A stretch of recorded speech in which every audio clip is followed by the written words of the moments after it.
The sun was a rusty orange, dipping below the horizon as the last of the guests pulled away from the ranch. The air, still warm from the long Texas afternoon, smelled of grilled brisket and dust. My daughter Lily was on the porch swing, a halo of fairy lights tangled in her hair, her face glowing. "Dad, it was perfect," she said, her voice soft. "Thank you." My heart swelled. I'd spent months on this, saving every spare dollar. My brother Mark and his wife Sarah had shown up in a polished new SUV, a stark contrast to my beat-up truck and the simple decorations. Mark, an accountant in Dallas, never missed a chance to remind me of my lifestyle choice. He calls it quaint. I know he means pathetic. As I started clearing the last of the paper plates, Sarah leaned over to my wife, Maria. I didn't mean to eavesdrop, but their voices carried on the quiet porch. "Honestly, Maria," Sarah whispered, "it's a shame he can't give Lily more. A real sweet 16, not this." Maria's face tightened, but she didn't say a word. I felt a knot form in my gut. Then Mark came over, a sly grin on his face. "Tough to make it big when you're just a rancher, huh, brother? Hope this didn't set you back too much. We'll give Lily a real party when she turns 18. He patted me on the shoulder, a gesture that felt more like a condescending slap. The smirk on his face, the smugness in his voice, it was all too much. They saw me not as a father who loved his daughter, but as a failure, a poor rancher. My hands, rough and calloused from years of work, clenched into fists.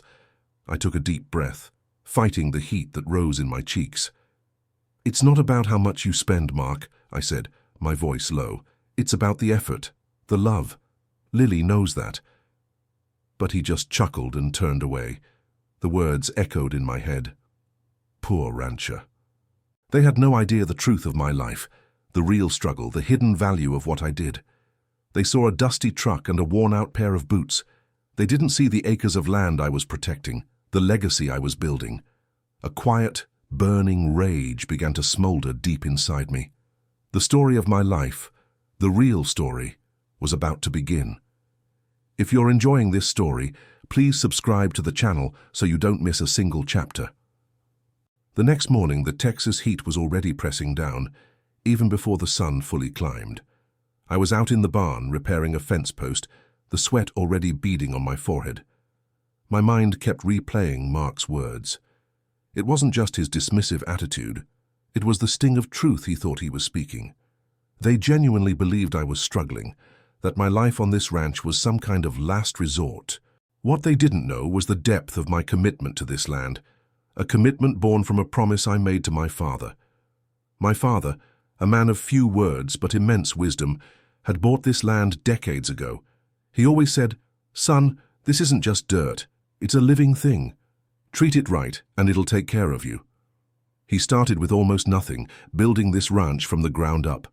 Before he passed, he made me promise to never sell it, no matter how tough things got. He believed in the land's potential, a potential that was only just beginning to unfold. My family, including Mark, thought I was foolish for holding on to a place that seemed to drain more than it gave. Maria brought me a glass of iced tea, her eyes soft with concern. "You're still thinking about last night, aren't you?" she asked, sitting on a hay bale. I nodded, taking a long sip. "It's not just what they said, Maria. It's what they don't see. They don't see the long-term plan, the investment, the future we're building here." She squeezed my arm. "They will, David. In time, they will." Later that day, I drove into town for supplies. The dusty main street of our small town, population 1,500, was quiet. Mr. Henderson, the old hardware store owner, waved from his porch. He knew my father, knew this land, knew the struggles and the triumphs of ranching. He saw the genuine effort, not just the financial numbers. It was a stark reminder that some people understood deeply the value of hard work and perseverance. But my brother, consumed by city life and quick profits, had lost that perspective. The anger from the night before slowly began to transform into something else, a fierce determination. I wasn't going to just prove them wrong, I was going to show them what true success looked like. Not with fancy cars or expensive parties, but with the quiet, steady growth of a legacy built on sweat, foresight, and a deep connection to the land. I knew it wouldn't be easy, but the resolve solidified in my heart. The following weeks were a blur of hard labor and calculated risks. The ranch had been struggling for years, relying on traditional cattle farming, but I had a different vision, one I'd been quietly researching and planning for a long time. It involved sustainable agriculture and diversifying our crops. My father had always been open to new ideas, and I knew he'd approve. The challenge wasn't just the physical work, it was the financial tightrope I walked every single day. Every decision felt monumental, every penny counted. I spent hours poring over agricultural journals, talking to experts online, and even visiting other innovative farms in the region. My focus was on organic produce, specifically high-value crops like specialty peppers and heirloom tomatoes, which could fetch a premium price at farmers' markets and local restaurants. The initial investment in new irrigation systems and specialized seeds was significant, pushing my already strained budget to its limits. Maria was my rock, tirelessly supporting me, even when doubt flickered in her eyes. "Are you sure about this, David?" she'd ask, watching me draw out new field layouts. "It's a lot of money." "I am," I'd reply, conviction in my voice. "This is our future, Maria. This is how we break free from just getting by." The weather, too, was a constant concern. A sudden drought or an unexpected hailstorm could wipe out months of work. I found myself checking weather forecasts obsessively, feeling the weight of the entire family's future resting on my shoulders. The sun beat down relentlessly during the day, drying the soil, and the nights brought little relief. One afternoon, as I was hand-tilling a new plot, Old Man Johnson, a neighboring rancher who had seen countless seasons, stopped by. He eyed my new rows with a skeptical but curious look. "Trying something new, David?" he drawled, tipping his hat. "Heard you were planting some fancy vegetables." I explained my plan, detailing the market potential and the environmental benefits. He listened, silent, then nodded slowly. "Might just work, son. Takes guts to try something different around here." His words, though few, were a much-needed boost of encouragement. He understood the spirit of innovation, the drive to adapt. This wasn't just about money. It was about proving to myself and to my brother that my choices were valid, that the life I built here had inherent worth and future potential. The path was arduous, filled with uncertainty, but the vision of a thriving, diversified ranch, a true legacy for Lily, fueled my every action. I knew the harvest, both literally and figuratively, would be the true test. The first crop of specialty peppers, bright red and gleaming under the Texas sun, was finally ready for harvest. My hands, sore and calloused, moved expertly through the rows, carefully plucking each one. The smell was intoxicating, a mix of earthy soil and spicy sweetness. Lily, home from school, joined me in the fields, her laughter echoing as she tried to pick the peppers without getting any juice on her hands. Seeing her there, connected to the land, brought a profound sense of satisfaction. This was exactly what I was working for. Selling the produce, however, was another challenge. I loaded up my old truck, the bed filled with crates of peppers and tomatoes, and drove to the Saturday farmers' market in a larger town an hour away. The market was bustling, vibrant with colors and sounds. I set up my small stall, a handmade sign reading Willow Creek Ranch Organics. It felt incredibly vulnerable, putting myself and my produce out there for public judgment. For the first few hours, sales were slow. People walked by, glanced at my modest display, and moved on to more established vendors. My heart sank a little with each passing minute. Doubt, a constant companion during this venture, began to creep in. Had I made a terrible mistake? Was Mark right after all? The sun beat down, and the hope I'd carried all week started to wilt. Then a chef from a popular farm-to-table restaurant in Austin, known for her dedication to local organic ingredients, stopped at my stall. She picked up a pepper, smelled it, and her eyes lit up. "These are beautiful," she said, genuinely impressed. "Where are you located?" I told her about Willow Creek Ranch, about my shift to organic farming, about the challenges. She listened intently, then placed a significant order for her restaurant, praising the freshness and quality of my produce. It was a moment of pure exhilaration, a small victory that felt like a huge one. Her enthusiasm attracted other customers. By late afternoon, I had sold almost everything. Driving back, the truck much lighter, a deep sense of accomplishment washed over me. It wasn't just about the money. It was about the validation. It was about proving that my vision, my hard work, and my faith in this land were starting to pay off. The poor rancher was beginning to show his true colors, not with a grand gesture, but with the quiet success of a well-tended harvest. This is just the beginning of David's journey. If you're enjoying the story so far and want to see what happens next, make sure to subscribe to the channel and hit that notification bell. The success at the farmer's market was the turning point. Word of Willow Creek Ranch's organic produce spread, primarily through the chef's network. Suddenly, I wasn't just taking my produce to the market. Restaurants were calling me, wanting to source directly. It was a whirlwind of early mornings and late nights, but the exhaustion was always tempered by a growing sense of momentum and pride. Maria, seeing the steady stream of orders, became even more involved, handling invoicing and helping with packaging. Her support was invaluable. We were a team, truly building this together. The ranch itself began to transform. With the increased revenue, I invested in more efficient drip irrigation systems, reducing water waste and increasing yields. I hired a couple of local hands, giving much-needed jobs to people in our small community. Their enthusiasm and hard work were infectious, and the ranch, once a solitary endeavor, now buzzed with activity. The old barn, once used for storing dusty equipment, was repurposed into a packing facility, smelling of fresh earth and ripe vegetables. Of course, not everything was smooth sailing. We hit a rough patch when a late spring freeze threatened an entire crop of delicate herbs. I remember staying up all night, covering the plants with old tarps and blankets, battling the biting cold, my breath fogging in the air. Maria brought me hot coffee, her face etched with worry but also a quiet determination.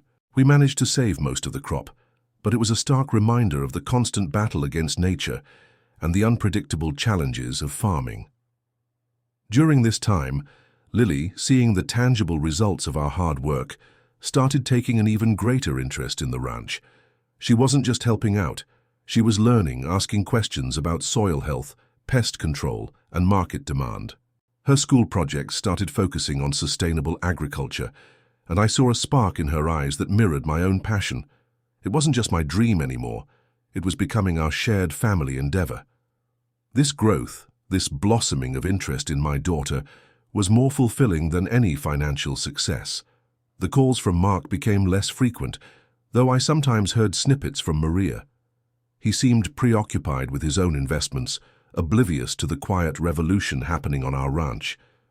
He still saw a poor rancher, but I knew, and Maria knew, and now a growing number of people in the local food community knew, that something significant was taking root here. The roots were getting deeper, stronger, ready to withstand any storm. Months turned into a year, then 2. The ranch, now formally rebranded as Willow Creek Organics, had become a well-known supplier for high-end restaurants in Austin and Houston. We even started a successful online store, shipping our specialty products directly to consumers across the state. The old beat-up truck had been replaced by a more reliable but still humble delivery van. The quiet success was evident in the newly painted barn, the thriving fields, and the small but growing team of employees. My relationship with Mark remained distant. He occasionally called Maria, offering vague congratulations on my little farming venture, clearly still underestimating the scale of our operation. He never asked about the specifics, never expressed genuine interest in what I was building. It was always about superficial pleasantries, a subtle reminder of his perceived superiority. I heard through Maria that his own financial ventures weren't going as smoothly as he always boasted. The stock market, unlike the land, was far less predictable. The biggest challenge now was scaling operations without compromising the quality of our organic produce. We faced decisions about expanding our land, investing in larger greenhouses, and managing a more complex supply chain. It was a steep learning curve, requiring new skills in business management and logistics. I spent evenings studying just like I had years ago, determined to make smart, informed decisions that would protect what we had built. One particularly hot summer, a severe drought hit Texas, Water restrictions became tight and many conventional farms struggled. Our investment in drip irrigation and water conservation techniques paid off immensely. While others saw their crops wither, Willow Creek Organics, though challenged, managed to maintain its yield.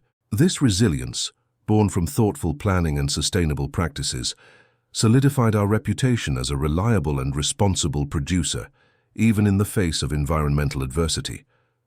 The community, too, started to see the ranch differently. We started hosting educational workshops on organic farming for local schools, and tourists occasionally stopped by for farm tours. We were no longer just a ranch. We were a vibrant, sustainable enterprise, contributing to the local economy and promoting healthy living.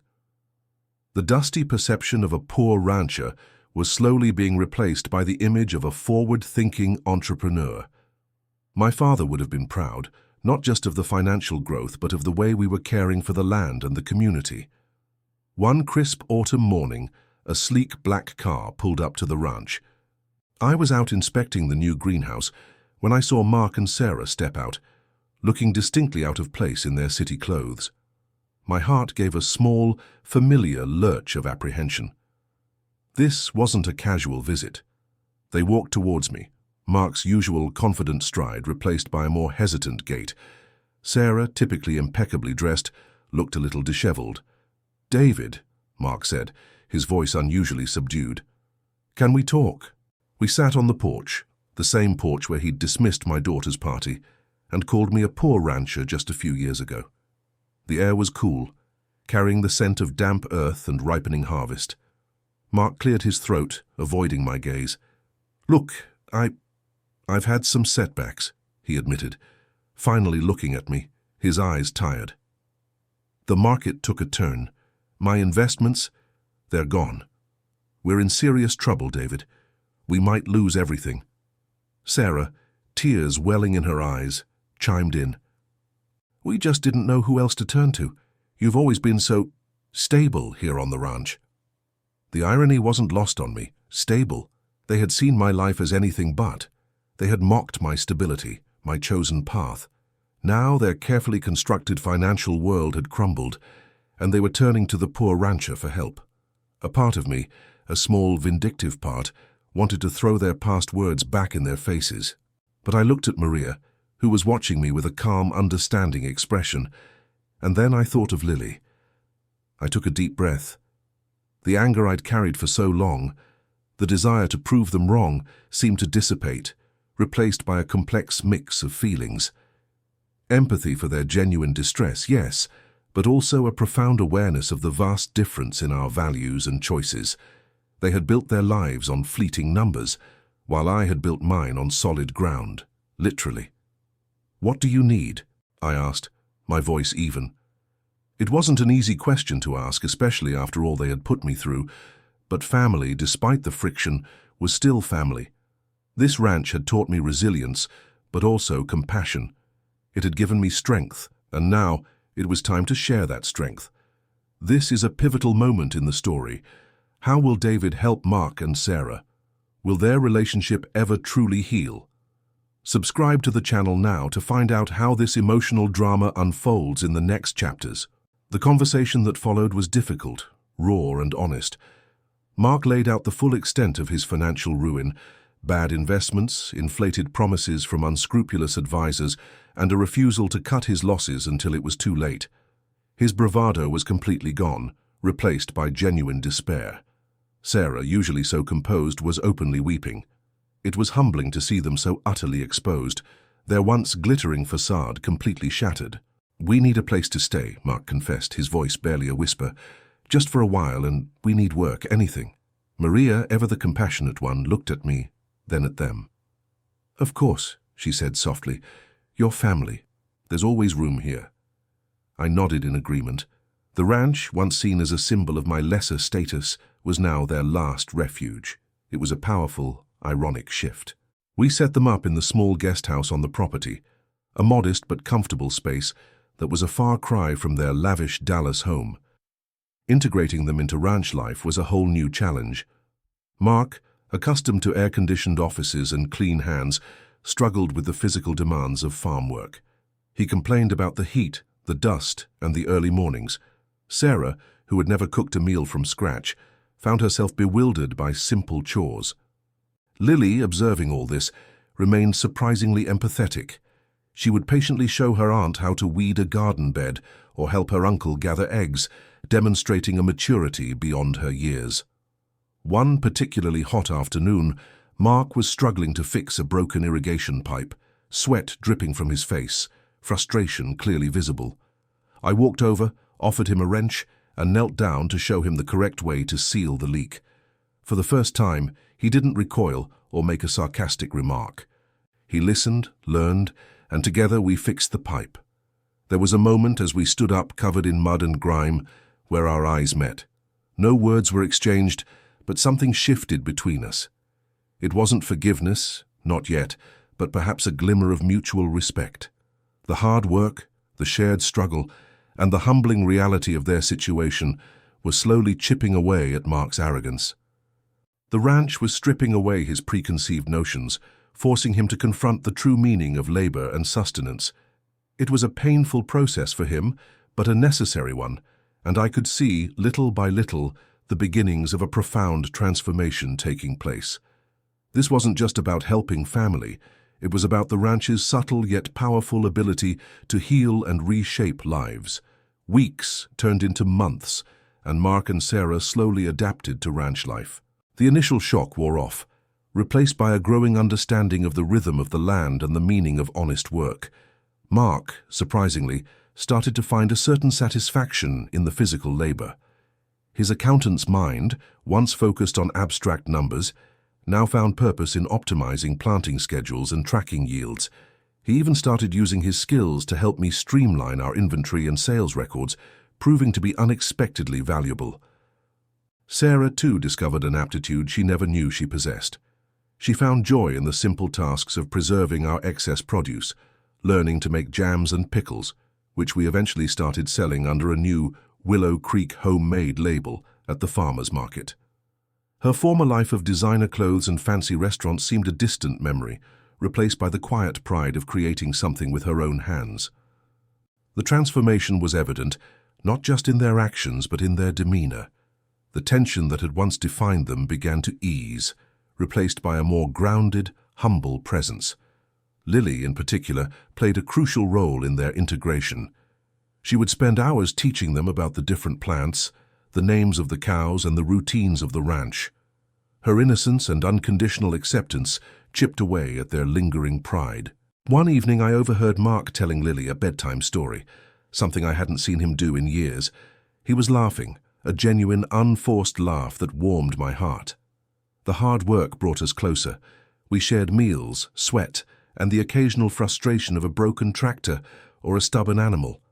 The conversations shifted from guarded pleasantries to genuine discussions about life, family, and the future. Mark even started asking about my father, something he had never done before, expressing a newfound appreciation for the legacy he had inherited. He still didn't apologize explicitly for his past behavior, but his actions, his willingness to work and learn, spoke louder than any words. The Texas sky, vast and unyielding, watched over us, a silent testament to the enduring power of the land and the resilience of human spirit. The poor rancher had not only survived but thrived, and in doing so had offered a lifeline to those who once dismissed him. The ranch was more than just a farm. It was a sanctuary, a school, and a silent healer, slowly mending the fractured bonds of our family. The season of growth was not just for the crops, but for all of us. It was Lily's 18th birthday, and the ranch buzzed with a different kind of energy. No fancy cars or condescending remarks this time. Mark and Sarah, now integral parts of Willow Creek Organics, helped Maria set up for a simple, heartfelt celebration. The aroma of freshly baked cake mingled with the scent of late summer flowers. Lily, beaming, looked radiant, no longer the teenager seeking approval, but a confident young woman with dirt under her fingernails and a sparkle in her eyes. Mark approached me, a genuine smile on his face, something I hadn't seen in years. "David," he began, his voice thick with emotion, I was wrong. About everything. About you. About this place. About what truly matters." He extended a hand, rough and calloused from months of ranch work, a stark contrast to the soft accountant's hands, I remembered. "You're not a poor rancher. You're the richest man I know." His eyes, for once, held no trace of envy, only a profound respect and a touch of regret. I shook his hand, a firm, brotherly grip. The years of resentment, of feeling underestimated, seemed to melt away in that moment. We had both been on different paths, but the hard truths of life had brought us back to the same ground, literally and figuratively. Sarah, standing beside him, quietly added, "You and Maria saved us, David. This ranch, this life, it's given us so much more than we ever had in the city." Later, as the sun began to set, casting long shadows across the fields, Lily stood up to make a toast. She looked at me, then at Maria, and then at Mark and Sarah. "To family," she said, her voice clear and strong, "to hard work, and to the land that provides for us all." She raised her glass, and everyone echoed her sentiment. The cheers were genuine, filled with a sense of unity and shared accomplishment. Looking out at the thriving ranch, the healthy crops, and the faces of my family, I felt a peace I hadn't known in years. The dusty truck was still here, a reminder of where we came from, but now it parked beside a new, larger barn filled with the bounty of our land. The challenges were still there, the weather unpredictable, the markets ever-changing, but we faced them together, stronger than ever.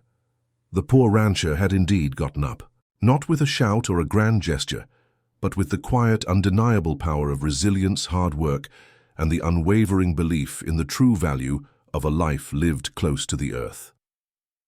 This is the end of David's story, but the legacy of Willow Creek Organics, built on humility, hard work, and the bonds of family, continues to thrive.